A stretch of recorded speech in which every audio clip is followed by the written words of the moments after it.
뉴스 시작합니다. 김윤수입니다. 정부가 또 정책 혼선을 되풀이했습니다. 상속세와 종부세 개선 방향을 포함한 세제 개편안을 두고 갈짓자 행보를 보였습니다. 오늘 오전 대통령 정책실장이 직접 종부세를 사실상 폐지하고 상속세율도 30% 안팎으로 인하해야 한다고 개편을 예고했는데 8시간 만에 정해진 건 없다면서 입장을 번복했습니다. 무슨 일이 있었던 건지 오늘의 첫 소식 송정현 기자가 보도합니다. 성태윤 대통령실 정책실장은 오늘 오전 8시 반쯤 한 시사 프로그램에서 상속세율 인하와 종부세 폐지 구상을 밝혔습니다. 우리나라 상속세 최고세율은 60%로 세계 최고 수준이라며 OECD 평균에 맞춰 30%까지 인하할 필요가 있다고 구체적 수치를 처음 언급한 겁니다. 또 종합부동산세에 대해선 사실상 제도를 폐지하고 필요시 재산세의 일부 흡수하는 것이 바람직하다고 말했습니다.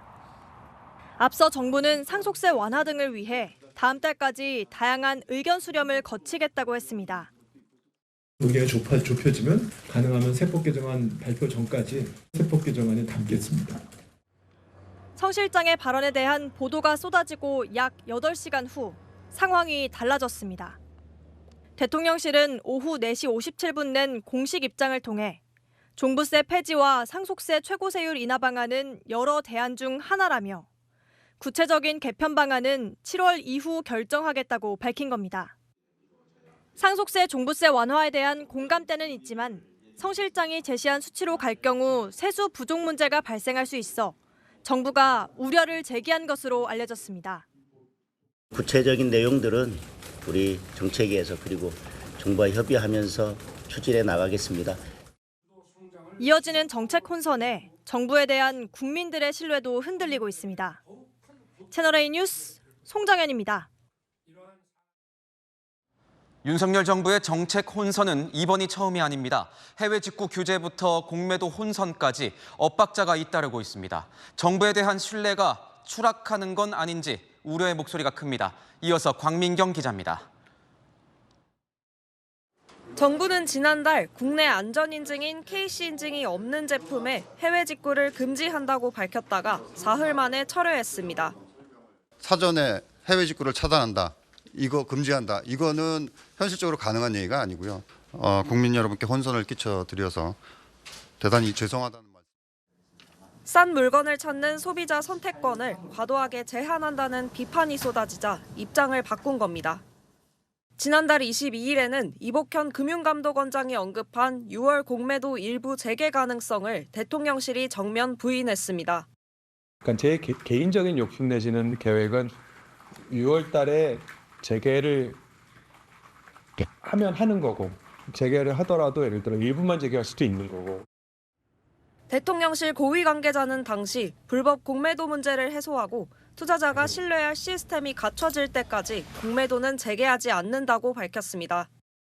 이 원장 발언으로 시장이 들썩이자 여론 악화를 우려한 대통령실이 금감원장에 경고한 것이란 해석도 나왔습니다. 대통령실은 민생에 밀접한 정책에 혼선을 막기 위해 레드팀에서 직접 조율하겠다는 후속 대책도 내놨지만 소용이 없었습니다. 채널A 뉴스 광민경입니다.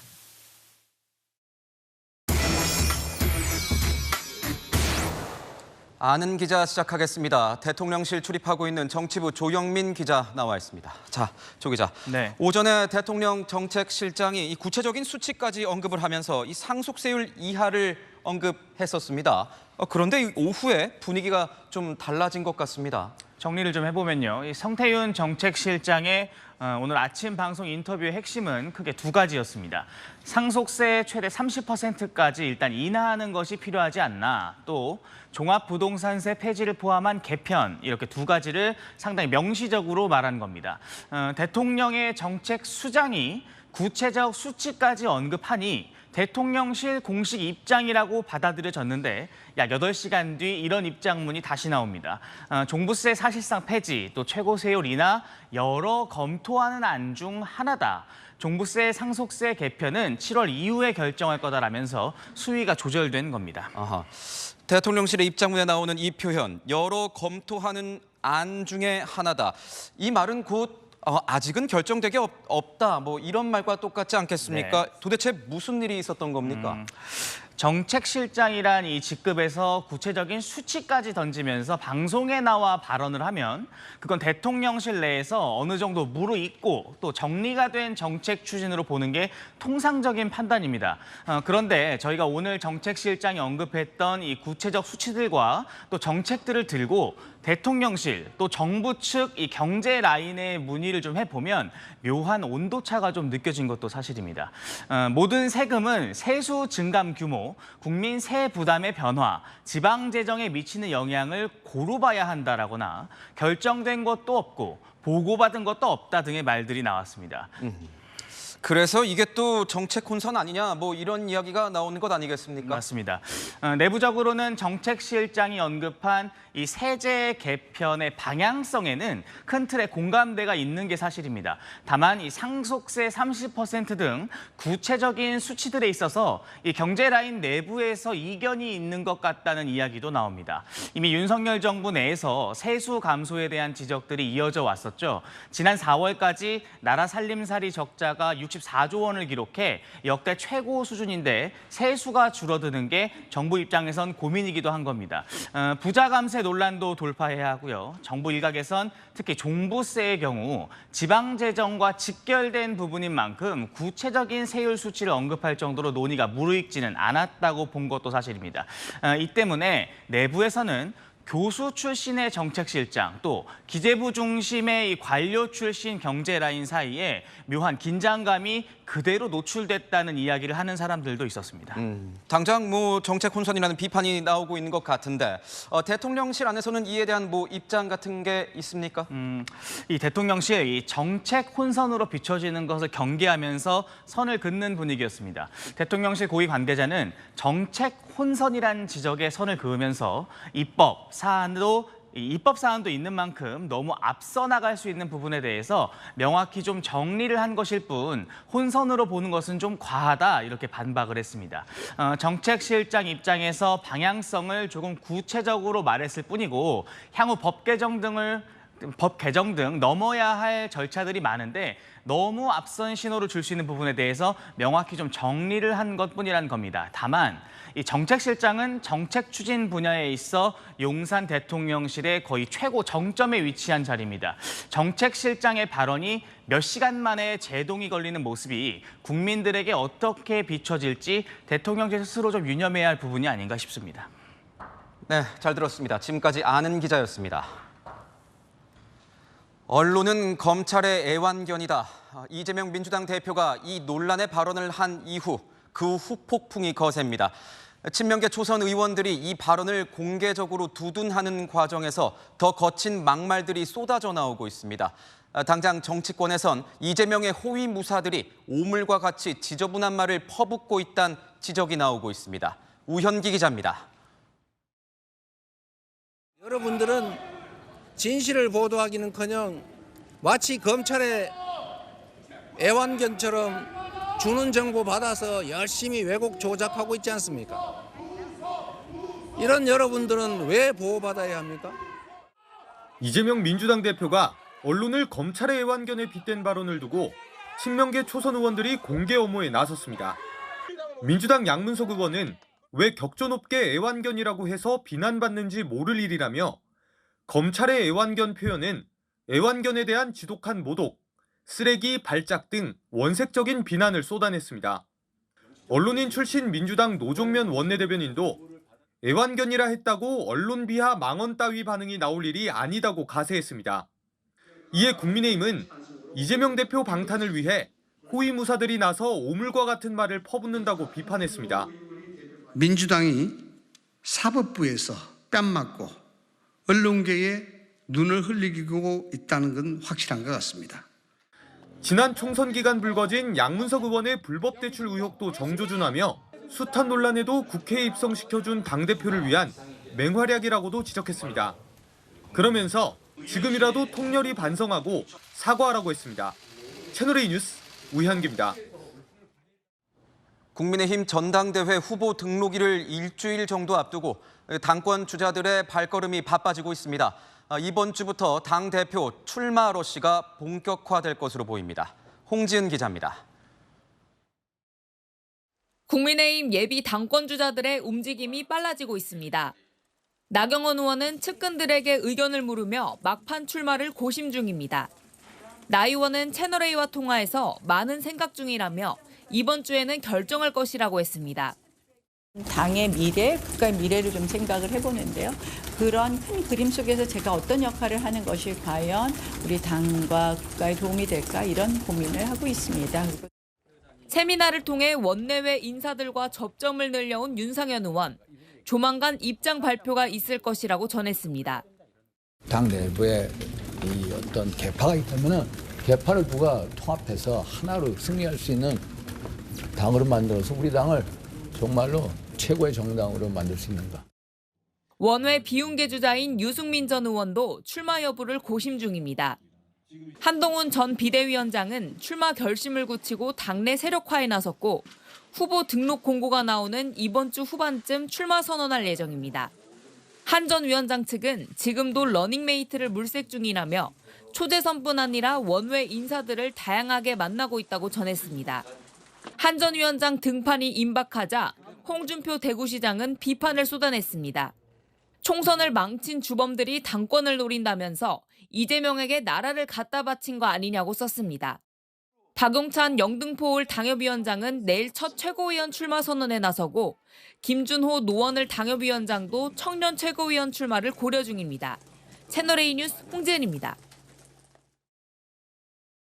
검찰이 이재명 민주당 대표의 공소장에 이화영 전 부지사가 북한에 50억 원 지원을 약속했다는 내용을 기재한 것으로 확인됐습니다. 안부수 전 아태협 회장의 진술을 담은 겁니다. 반면 이재명 대표는 안부수 전 회장 판결에서 경기도가 아닌 쌍방울이 주가 조작을 목적으로 돈을 보낸 걸로 판명났다고 반박하고 있습니다. 김정근 기자의 단독 보도입니다.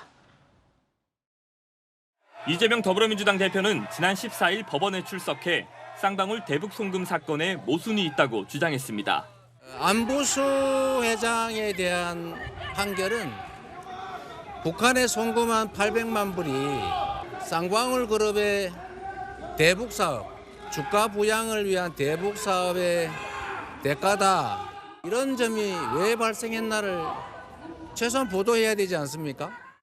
언론이 이러한 내용을 제대로 보도하지 않는다며 검찰의 애완견이라는 표현까지 사용했습니다. 반면 검찰은 이재명 대표 공소장에 이 대표 주장과 상반되는 내용의 안부수 전 회장 진술을 담았습니다. 안 전 회장은 북한 김성애 조선 아태위 실장에게 50억 원 상당의 스마트팜 지원금을 약속한 건 이화영이라는 취지로 말했단 겁니다. 쌍방울이 자체적으로 대북 송금을 한 게 아니라 경기도 차원에서 이루어졌단 겁니다. 이화영 전 부지사가 2018년 10월 30일 제7차 남북교류협력위원회에서 대북 사업 핵심은 스마트팜 사업이라고 언급한 사실도 공소장에 기재했습니다. 반면 한민수 민주당 대변인은 이재명 대표 한 사람을 죽이기 위해 증언은 조작됐다며 소설에 가까운 혐의를 창작해 기소하고 있다고 비판했습니다. 향후 수원지법에서 열릴 재판에서 대북 송금 주체가 쌍방울이냐 경기도 연야를 놓고 치열한 공방이 예상됩니다. 채널A 뉴스 김정근입니다. 여랑야랑 시작하겠습니다. 정치부 최수연 기자와 함께하겠습니다. 첫 번째 주제 보겠습니다. 국민의힘이 누구와 잘 싸울 준비를 하고 있습니까? 네, 바로 민주당입니다. 민주당의 독주에 맞서 이제는 상임위에 들어가서 싸우자 이런 주장이 국민의힘에서 부상하고 있습니다. 이미 국민의힘 내부에서는 싸울 준비는 더 있다. 그럴 각오도 더 있다. 결연함도 충분히 있다. 국민의힘 자체가 사기가 저하됐다든가 패배의식이 있다든가 이런 것과는 거리가 먼 현실이다. 지난주 국회 상황을 좀 보자면 여야가 두 쪽으로 갈라져서 굴러가지 않았습니까? 네, 국민의힘은 상임위 보이콧을 선언하고 별도 특위를 가동했죠. 하지만 특위 활동이 별 효과가 없고 야당 단독 상임위에서 입법 청문회를 밀어붙이는 등 야당의 독주에 속수무책이고요. 일종의 출구 전략으로 해석됩니다. 원내 지도부 관계자는 언제까지 특위만 가동할 수도 없고 상임위에 들어가서 싸워야 하지 않을까 싶다며 장관하고 의원들이 함께 민주당의 부당함을 알려야 한다고 강조했습니다. 그러니까 들어가서 싸우자, 이건 뭐 일종의 전략 수정이라고 봐도 되는 겁니까? 네, 아직 지도부가 결단을 내린 건 아니지만 거야에 맞서서 여당 의원들도 장관들과 함께 싸우자는 거죠. 국민의힘 관계자는 한동훈 전 장관이 민주당과 싸웠던 것처럼 이번에 출석을 앞둔 장관들이 싸워야 한다고 했습니다. 민주당도 이번 주에 뭐 공세를 예고하고 있지 않습니까? 네, 오는 21일 최상병 특검법, 방통위 관련법 청문회 예정돼 있고요. 이종섭 전 장관부터 김용일 방통위원장 등을 다수 증인으로 채택했습니다.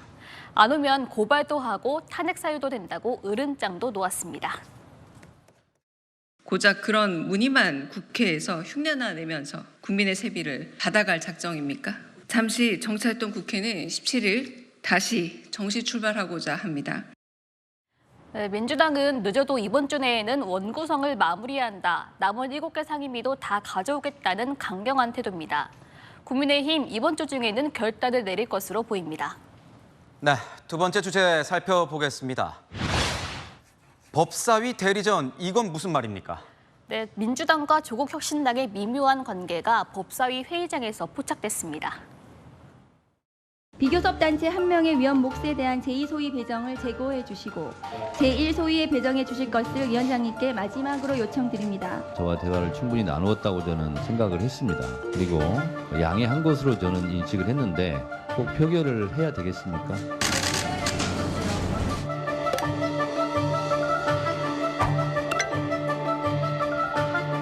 이 안건은 가결됐음을 선포합니다. 왜 신경전을 벌인 겁니까? 네, 박은전 조국혁신당 위원의 소위 배정 때문입니다. 조국혁신당이 총선 공약으로 내세웠던 검찰개혁과 특검 법안들 모두 법사위 1소위에서 다뤄지거든요. 그래서 박 의원이 1소위에 보내달라고 했는데 결국 2소위에 배정됐습니다. 이날 신경전에 민주당 홈페이지 당원 게시판에는 조국혁신당이 발목을 잡는다는 등 혁신당을 비판하는 글들도 올라오고 있습니다. 그런데 이 조국혁신당과 민주당은 22대 국회에서 협력 관계로 가는 거 아니었습니까? 대외적으로는 협력 관계지만 선명성 경쟁 등에선 미묘한 관계가 있습니다. 최근 민주당 당원 탈당 사태 때 조국혁신당 간다 이런 글들도 올라왔었죠. 조국 대표 전국을 돌며 당원을 모집하고 독자 노선도 강조하고 있습니다. 인재들을 두루 모으고 혁신당 주인이 될 주권 당원들을 모아 돌잔치 때에는 더 단단한 정당으로 찾아뵐 것입니다. 재보궐과 지방선거를 대비한 행보다 조 대표의 대법원 판결 이후를 대비하고 있다는 등 다양한 해석이 나오는데요. 22대 국회에서 두 당 어떤 관계를 만들어낼지 지켜봐야 할 것 같습니다. 네, 지금까지 여랑야랑이었습니다. 횡단보도를 건너던 50대 남매가 배달 오토바이에 치여서 숨졌습니다. 사고 당시 보행자 신호등은 초록색이었습니다. 조현진 기자입니다. 남녀 2명이 왕복 6차로 횡단보도 앞에 서 있습니다. 보행신호로 바뀌자 천천히 길을 건넙니다. 그런데 배달 오토바이 한 대가 달려오더니 나란히 걷던 이들을 그대로 들이받습니다. 전북 군산에서 남녀 2명이 오토바이에 치였다는 신고가 접수된 건 어제 오후 8시 40분쯤. 출동한 소방대원들이 응급조치 후 인근 병원으로 이송했지만 2명 모두 숨졌습니다. 숨진 두 50대 남녀는 남매 사이로 인근 공원에서 산책을 하고 있었던 것으로 알려졌습니다. 나란히 걸어가다 보니까 옆에서 충격을 하니까 그냥 같이 이렇게 한 것 같아요. 사고를 낸 20대 오토바이 운전자는 배달 중이었던 것으로 파악됐습니다. 오토바이 운전자는 사고 당시 크게 다치지 않아 병원 이송을 거부했지만 현재는 입원해 치료를 받고 있습니다. 경찰은 오토바이 운전자에 대해 교통사고 처리 특례법상 치사 혐의를 적용하고 규정속도 위반 여부도 조사 중입니다. 운전자, 목격자 등을 토대로 정확한 사고 경위를 조사할 방침입니다. 경찰은 중대한 사고인 만큼 오토바이 운전자에 대한 구속영장 신청도 검토 중입니다. 채널A 뉴스 조현진입니다. 만취 상태로 음주운전을 하던 50대 남성이 경찰과 한밤중 추격전을 벌였습니다. 이 남성은 중간에 차량까지 버리고 도주했는데 과연 그 결과는 어땠을지 권경문 기자가 취재했습니다. 지난달 14일 밤 9시 반쯤 누군가 만취 상태로 운전하고 있다는 신고를 받고 출동한 경찰. 우회전 도로에 서 있는 회색 승용차를 발견합니다. 순찰차로 차량 앞을 가로막고 운전자에게 하차를 요구하니 갑자기 도주하는 운전자. 횡단보도를 건너고 있던 시민을 아랑곳하지 않고 지나치면서 자칫 위태로운 상황이 벌어질 뻔합니다. 경찰의 추격을 피하기 위해 급가속을 밟거나 차선을 이리저리 바꾸면서 아찔한 도주를 이어갑니다. 결국 1.2km 도주한 끝에 갓길에 차량을 버리고 인도로 도망치기 시작합니다. 경찰도 순찰차에서 내려 50m가량 추격한 끝에 운전자를 붙잡습니다. 자, 선생님, 도로교통법 위반하는 건 체포합니다. 운전자는 50대 남성으로 음주 측정 결과 혈중 알코올 농도 면허 취소 수준으로 나타났습니다. 경찰은 이 남성을 도로교통법상 음주운전 혐의로 현행범 체포해 수사 중입니다. 채널A 뉴스 권경문입니다. 평당 1억 원이 훌쩍 넘는 서울 강남권의 한 대장 아파트가 또 논란에 휩싸였습니다. 이번엔 재건축 조합장에게 주는 성과급 10억 원을 두고 내홍에 빠졌습니다. 무슨 사연인지 김단비 기자가 보도합니다. 아파트 단지 주변 곳곳에 현수막이 내걸렸습니다. 10억 원 성과금이 웬 말이냐. 셀프 성과급 10억 원, 범죄자 조합장을 규탄한다고 적혀 있습니다. 지난주 서울 서초구 원베일리 아파트 재건축 조합은 대의원 회의를 열고 조합장에게 10억 원 성과급 지급 안건을 통과시켰습니다. 오는 19일 조합 해산 총회 최종 안건으로 올라와 있는 상태입니다. 하지만 일부 조합원들은 1억 넘는 조합장 연봉에 10억 성과급까지 과하다며 강하게 반발 중입니다. 반면 조합 대의원 측은 조합 운영 성과에 비춰볼 때 오히려 적다고 말합니다. 공소를 당해서 개인 돈이 3억 5천이 들어갔다. 개인한테 부담시키는 게 너무 과하다 해서. 지난해 서울 동대문구 재개발조합에선 조합장에게 12억 원 성과급을 지급하게 됐습니다. 서울시는 정비사업조합 임원에게 성과급을 금지하는 규정을 두고 있지만 권고에 그쳐 강제성은 없습니다. 채널A 뉴스 김단비입니다. 최근 한국도로공사가 직접 운영하는 일부 주유소에서 기름을 비싸게 구매해서 공사 측에 손해를 끼쳤다는 의혹이 제기됐습니다. 왜 굳이 웃돈까지 주면서 기름을 사들인 건지 결국 경찰이 수사에 착수했습니다. 백승현 기자입니다. 올해 초 한국도로공사가 감사를 벌인 내용입니다. 고속도로 휴게소 주유소들이 특정 업체로부터 유류를 구매한 내역이 담겨 있습니다. 석유공사 단가보다 리터당 평균 30원 비싼 가격에 구매했다고 지적됐습니다. 계약서도 없이 구두로 가격을 협의한 걸로 파악됐습니다. 한 시민단체가 도로공사 관계자들을 고발하면서 경찰이 수사에 나섰습니다. 최저가 공급처에서 유류를 구매해야 한다는 규정을 지키지 않은 배경을 조사 중입니다. 도공 측은 2021년 12월부터 지난해 6월까지 11억 원의 손해를 봤다고 판단했습니다. 문제가 된 주유소들은 유류 대금을 주고도 기름은 적게 가져온 걸로 파악됐습니다. 기름을 덜 가져와 생긴 채권이 한 업체에서만 32억 원에 달하는 것으로 추산됐습니다. 하지만 도공은 관련 직원 4명만 감봉과 견책 등으로 징계했습니다. 업체와의 공모 관계는 없다고 본 겁니다. 경찰은 업무상 배임이나 횡령 소지가 있는지 파악 중입니다. 도공 측은 혐의가 있다면 형사고발 등 후속 조치를 취하겠다고 밝혔습니다. 채널A 뉴스 백승현입니다. 최근 미국에서 여러 명이 무리지어 보석 판매점을 터는 떼강도 사건이 잇따르고 있습니다. 그런데 이 범죄 타깃이 된 매장들에는 한 가지 공통점이 있었습니다. 어떤 연결고리가 숨겨져 있는 건지 문예빈 기자가 보도합니다. 검정 두건을 쓴 사람들이 망치로 문을 깨부숩니다. 놀란 가게 주인이 힘없이 주저앉은 사이 이들은 재빨리 진열대로 달려가 닥치는 대로 보석을 가방에 넣습니다. 이들이 보석점을 완전히 터는 데 걸린 시간은 3분도 채 안 됩니다. 현지 시각 12일 미국 캘리포니아주 서니베일에서 20여 명의 일당이 보석을 훔쳐가는 사건이 발생했습니다. 진열대에 있는 보석이 전부 도난당한 것으로 알려져 피해액은 상당한 것으로 추정됩니다. 현지 경찰은 용의자 5명을 체포해 수사 중입니다. 그런데 최근 한 달여간 이 지역에서 발생한 보석점 절도 3건이 모두 인도인이 운영하는 상점에서 발생한 것으로 나타났습니다. 지난달 4일과 29일에도 인도인 소유 보석점에 망치를 든 일당이 침입했는데 이번 사건과 수법이 비슷한 것으로 알려졌습니다.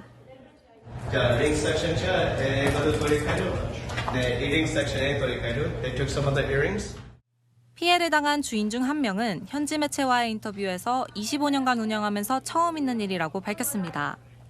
인도인 갑부를 노린 계획범죄 가능성도 제기되는 가운데 현지 경찰은 3건의 연관성을 조사 중이라고 밝혔습니다. 채널A 뉴스 문예빈입니다. 대선을 앞둔 미국에서 요즘 불법 이민자 문제가 화두입니다. 트럼프의 강력한 이민 정책을 의식한 바이든이 최근 국경 통제를 강화하면서 현장에선 매일같이 영화 같은 추격전이 벌어지고 있습니다. 구자준 기자의 보도입니다. 빨간색 스포츠카를 잡아 세우는 경찰. 뒷좌석에 앉은 3명이 안전벨트를 착용하지 않아 단속을 한 겁니다. 그런데 잡고 보니 미립국자들이었습니다.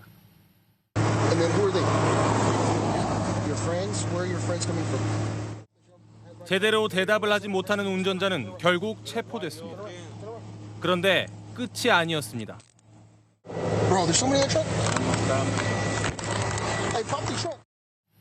트렁크에는 3명이 숨어 있었습니다. 이들은 모두 국경 순찰대에 인계됐습니다. 국경지대에선 순찰대와 미립국 브로커의 추격전이 한창입니다. 덜컹이는 비포장 도로 위로 순찰대가 쫓는 흰색 트럭은 미립국 브로커가 훔친 차량입니다.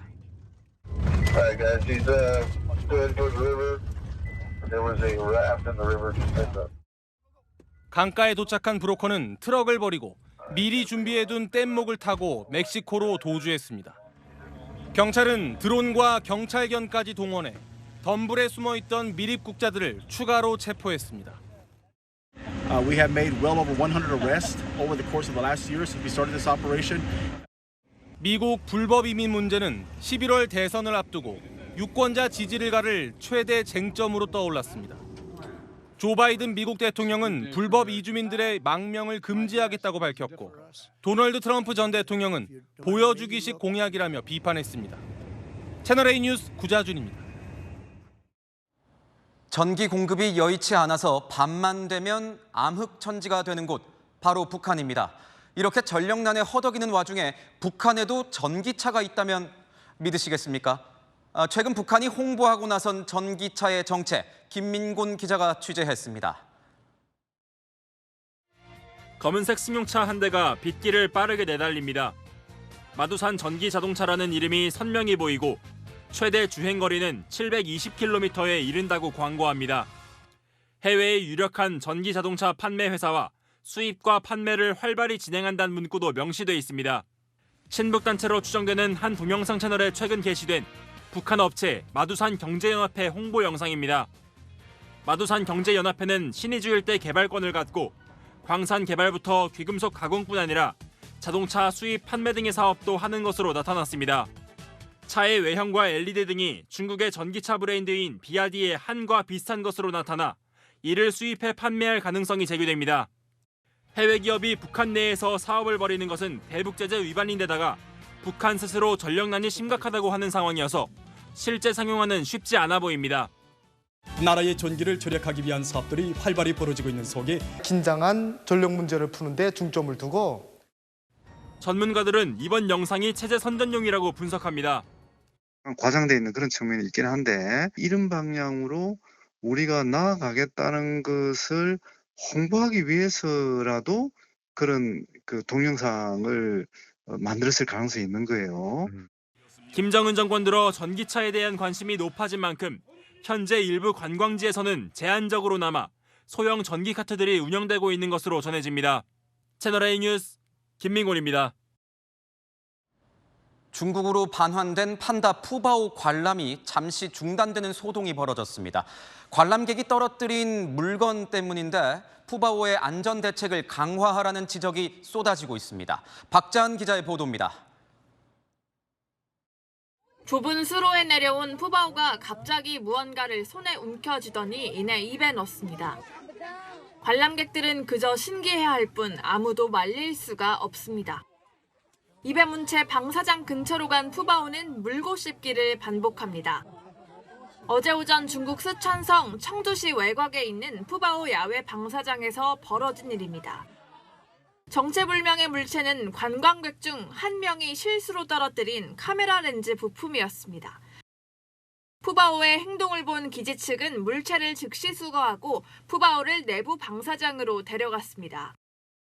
관람도 한동안 중단됐는데 다행히 문제가 없어 재개됐습니다. 기지 측은 관람객들의 과도한 접근을 막는 조치도 취했지만 푸바오가 일반 대중에 공개된 지 나흘 만에 문제가 발생하면서 관리 소홀에 대한 지적이 계속되고 있습니다. 중국에서는 SNS를 통해 10여 마리의 판다들이 학대당하고 있다는 괴소문까지 퍼지자 중국 판다보호연구센터는 최근 허위 정보 유포자를 고소하겠다는 방침까지 내놓았습니다. 채널A 뉴스 박자은입니다.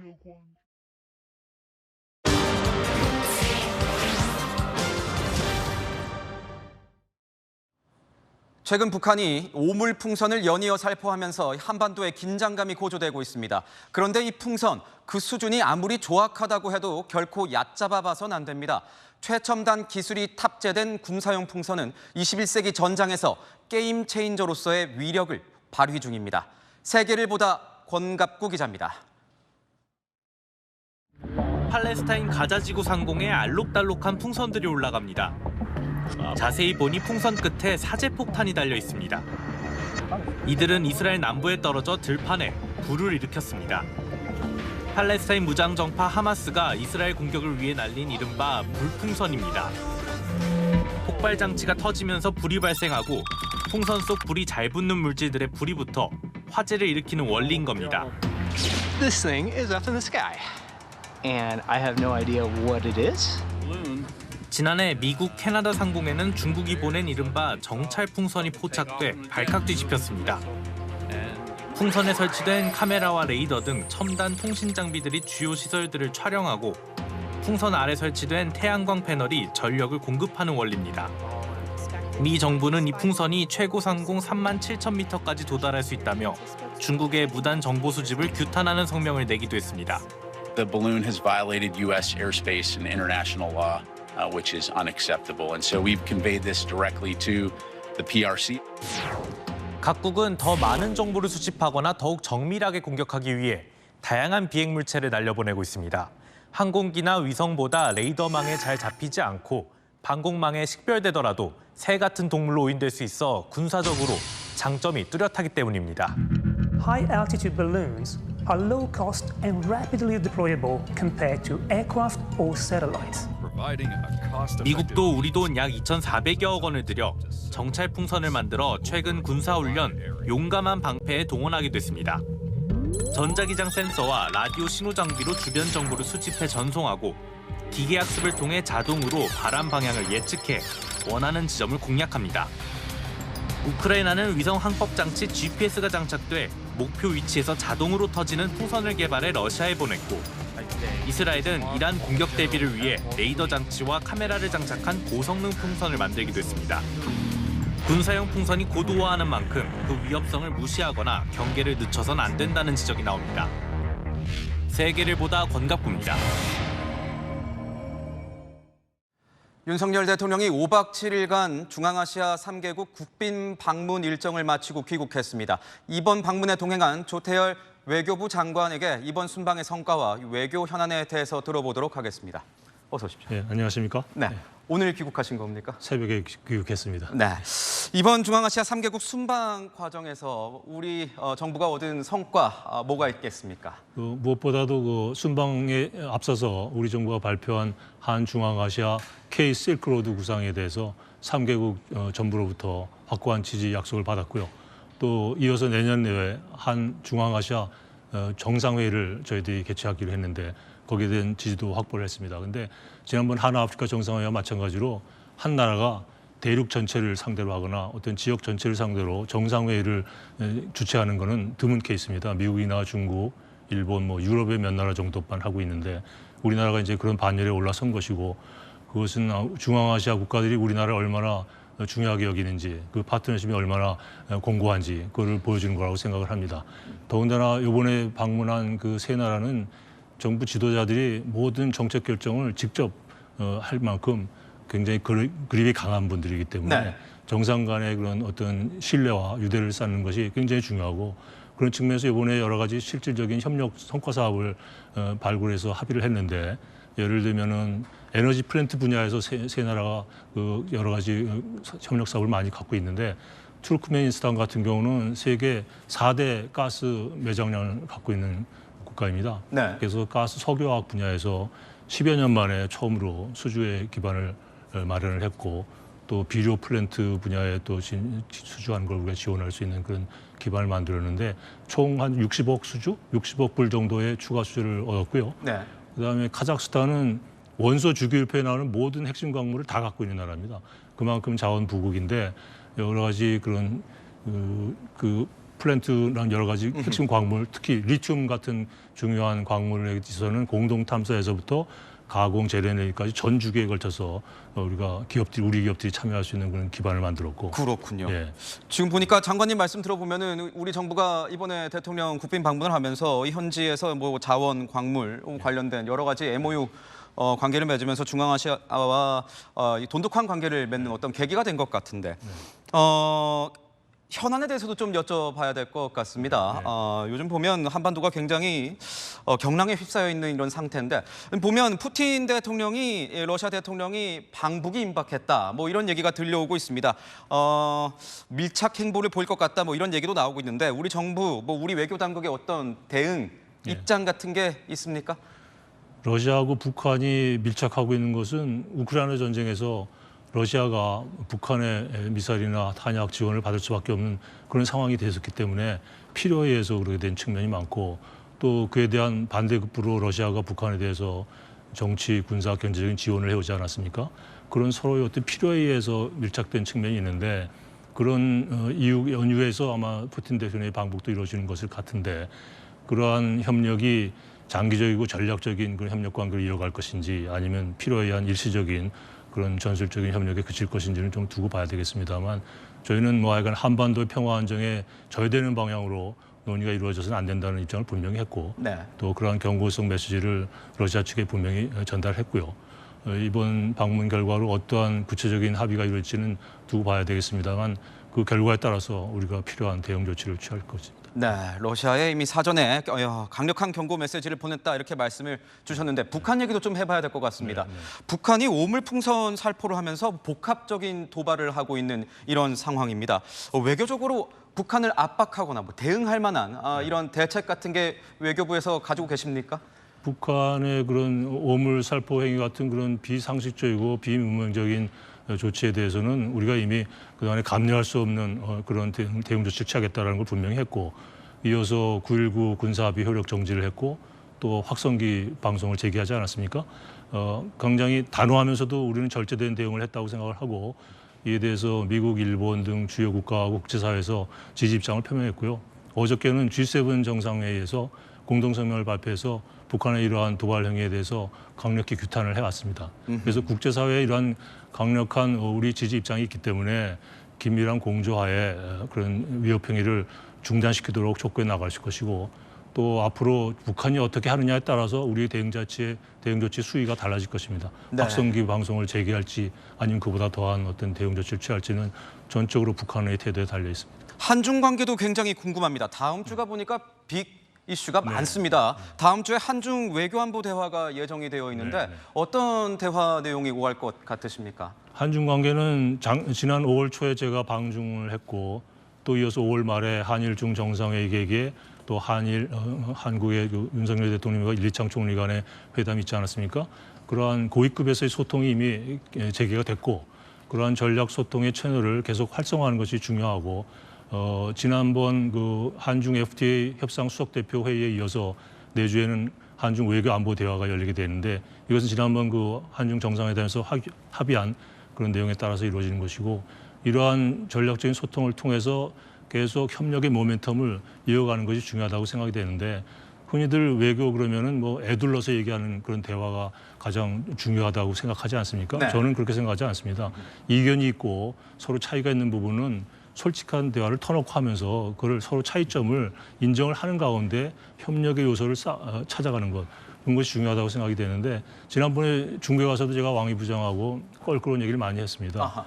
예를 들면 뭐 대만 문제를 얘기하면서 중국의 핵심 이익에 걸린 문제이기 때문에 이것을 존중하는 것이 한중 관계의 정치적 기반을 구성하는 중요한 문제다. 그러길래 제가 그것이 핵심 이익이듯이 북한 비핵화는 우리의 실존적인 위협이 되는 그런 우리의 핵심 이익에 걸려 있는 문제이기 때문에 우리의 입장을 존중하지 않으면 한중 관계 발전의 기반이 무너지는 것이다. 이렇게 좀 껄끄러운 얘기지만 그런 얘기들을 다 나누면서 서로 차이를 인정하면서 네. 갈등 요소를 최소화하는 그런 노력. 그런 것들이 중요하고 앞으로 그런 방향에서 계속 협력의 모멘텀을 이끌어 갈 것입니다. 네, 껄끄러운 얘기도 하겠다. 직접적으로 하겠다. 지켜보겠습니다. 탈북민 문제도 제가 거론을 했고요. 탈북민 논의도 하겠다. 예, 알겠습니다. 지금까지 조태열 외교부 장관이었습니다. 고맙습니다. 네, 고맙습니다. 서울대병원 교수들이 휴진에 들어가겠다고 예고한 날이 하루 앞으로 다가왔습니다. 전체의 절반이 넘는 교수들이 휴진에 참여할 것으로 알려졌고 이에 따라서 수술장 가동률도 반토막이 날 것 같습니다. 정부는 강경한 대응을 예고했습니다. 정성원 기자의 보도입니다. 내일부터 무기한 휴진을 선언한 서울대의대 병원 비상대책위원회. 진료 수술 일정을 조정한 교수가 529명으로 전체 진료 교수의 절반이 넘는다고 밝혔습니다. 내일 수술장 가동률도 지금의 절반가량인 33.5%로 줄어들 것으로 내다봤습니다. 무기한 휴진을 이끌고 있는 강희경 서울대의대 비대위원장은 일정을 조정하는 휴진보다 의사들의 복귀를 호소하는 정부 광고가 국민을 협박하고 더 불안하게 만든다고 비판했습니다. 서울대병원 비대위는 오늘 국회 보건복지위 소속 야당 의원들을 만나 전공의 행정처분 취소 등 기존 요구안을 그대로 전달했습니다. 의대 정원을 증원하는 과정에 있어서 그 절차 그리고 여러 가지 문제점을 국회에서 반드시 빠짐없이 짚어달라는 비대위 요구가 있었고 정부는 오늘 교수들의 휴진으로 손실이 커지면 구상권 청구를 검토하라고 병원 측에 요청했습니다. 진료 거부를 방치한 병원에는 건강보험 급여를 미리 주는 선지급 대상에서 제외하는 방안도 고려 중입니다. 의협의 모든 영역에서의 무제한 자유가 허용될 수는 없고 그래서도 안 된다는 것을 우리 헌법과 법률의 체계가 명확히 하고 있습니다. 서울대병원에 이어 모레 전면 휴진에 나선 대한의사협회는 의대 증원, 재논의 등 3가지 대정부 요구 사항을 공개했습니다. 오늘 밤 11시까지 정부에 답변을 요구했는데 정부는 불법적인 전면 휴진을 전제로 정책을 요구하는 건 부적절하다며 요구안을 거부했습니다. 채널A 뉴스 정성원입니다. 프로야구가 아직 반환점을 돌지도 않았는데 벌써 500만 관중을 돌파했습니다. 요동치는 순위 경쟁에 흥행 열기가 뜨겁습니다. 김호영 기자입니다. 쭉쭉 뻗어나가는 타구가 가운데 담장을 그대로 강타합니다. 중견수가 공을 잡았을 때 주자는 벌써 3루를 향했습니다. 무섭게 내달린 키움의 김혜성은 그대로 홈으로 파고들었습니다. 공이 펜스를 넘어가지 않은 상황에서 타자가 홈으로 들어오는 인사이드 더 파크 홈런이 터진 겁니다. 올 시즌 2번째, 프로야구 통산 96번째 진귀한 홈런 기록입니다. 김혜성은 그림 같은 수비까지 보여주며 두산의 추격 의지를 꺾었습니다. 선두 기아를 턱 밑까지 쫓아갔던 2위 두산이 오늘 최하위 키움의 덜미가 잡히면서 선두권 싸움은 더욱 혼란스럽습니다. 1위 기아와 4위 삼성이 단 2경기 차이인 가운데 지난 한 주 4팀의 순위는 경기를 치를 때마다 요동쳤습니다. 1위 자리가 좀 약간 위태위태하다고 생각하실 수 있는데 저희는 이제부터 1위의 자리에서 안 물러나고 꼭 끝까지 1위 지키면서 저희가 팬분들이 원하는 야구 보여드릴 수 있도록. 올 시즌 프로야구는 어제 345경기 만에 500만 관중을 달성했습니다. 지난 2012년 이후 2번째로 빠른 기록입니다. 내일을 알 수 없는 치열한 선두 경쟁이 흥행 열풍을 이끌고 있습니다. 순위 경쟁이 뜨거운 건 하위권도 마찬가지입니다. 부진을 겪던 롯데와 한화가 이번 달 들어 반전에 성공하면서 경기장마다 만원 기록이 이어지고 있습니다. 프로야구가 10개 구단 체제로 바뀐 2015년 이래 올 시즌 처음으로 만원 경기가 100경기를 돌파했습니다. 채널A 뉴스 김호영입니다. 오늘 하늘 눈부시지 않으셨나요? 가시거리가 서울은 30km, 파주는 50km까지 드러나 화창했습니다. 이번 주 갈수록 더워집니다. 햇볕이 기온을 끌어올리겠는데요. 수요일에는 서울이 33도까지 올라 폭염 수준이 되겠습니다. 내일 전국이 맑겠고 자외선 지수도 빨갛게 물들며 전국이 매우 높겠습니다. 오존도 전국 대부분 농도가 나쁨 수준을 보이겠습니다. 밤사이 서해안에는 짙은 안개가 낍니다. 아침 기온은 서울이 19도, 대전 17도로 오늘과 비슷하겠고요. 한낮에는 서울 30도, 광주 32도를 보이며 대부분 30도를 웃돌아 덥겠습니다. 이번 주 수요일부터 금요일까지 제주에 비가 내리고요. 내륙은 화창한 가운데 불볕더위가 이어집니다. 날씨였습니다. 대통령실에 있는 정책실의 주된 역할은 주요 현안을 점검하고 정부 부처와 협의, 조율을 하는 이 컨트롤 타워입니다. 오늘 대통령실 안에서 세제 개편안을 두고 빚어진 정책 혼선은 어떻게 설명을 해야 할지 도무지 모르겠습니다. 국민은 정부 책임자들의 말 한마디, 행동 하나하나를 평가하고 있다는 점 잊어선 안 될 겁니다. 마침표 찍겠습니다. 실수가 잦으면 실력. 뉴스에이 마칩니다. 고맙습니다.